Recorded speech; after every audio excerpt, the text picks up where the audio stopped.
মাফ করো আমার। আল্লাহ তাআলা যদি দয়া করে আমাদেরকে মাফ না করে, আমাদের বাঁচার কোনো উপায় নাই। তানুর রহমান আজহারী সাহেব, তিনি এ দেশের লক্ষ লক্ষ যুবকদের আইডল। তাকে নিয়ে অনেকেই সমালোচনা করেছিল, তাকে নিয়ে অনেকের মাথা ব্যথা হয়েছিল, কিন্তু তাদের হিংসা সব ধ্বংস হয়ে গেছে। আর যারা মিজানুর রহমান আজহারীকে আল্লাহর জন্য ভালোবাসে, তাদের ভালোবাসা সফল হয়েছে। তিনি এখন লক্ষ লক্ষ মানুষের সামনে কথা বলছে।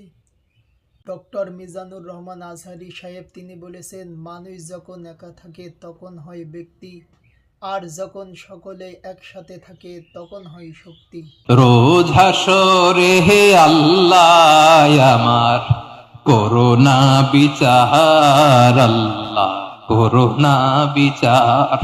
পৃথিবী না জানুক আমি তো জানি, আমি কি পাপ করেছি হায়।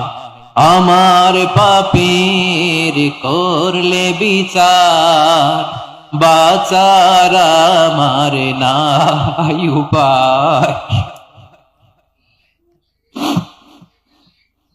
দয়াময় তুমি মাফ করো আমায়, মাফ করো আমার। আল্লাহ তাআলা যদি দয়া করে আমাদেরকে মাফ না করে, আমাদের বাঁচার কোনো উপায় নাই। রোজ হাসরে হে আল্লাহ আমার করোনা বিচার, আল্লাহ করোনা বিচার। বিচার চাহি না তব দয়া চাই, এ গুনাহগার আল্লাহ করোনা বিচার। আমরা আল্লাহর রহমতের ভিখারি। আমরা সেদিন আগেই গুনার স্বীকৃতি দিয়ে দেব। আমরা বলবো, আল্লাহ তুমি প্রশ্ন করার আগে তোমার একটা কথা বলি, আমারে কিছু জিজ্ঞেস করো না, আমি সব করেছি। এমন কোন পাপ নাই যে পাপ আমারে দিয়ে হয় নাই। তোমার রহমত দিয়ে তুমি জান্নাতে পাঠাবা, তোমার দয়ায় জান্নাতে যেতে চাই, আমল দিয়ে না। পারবেন বলতে?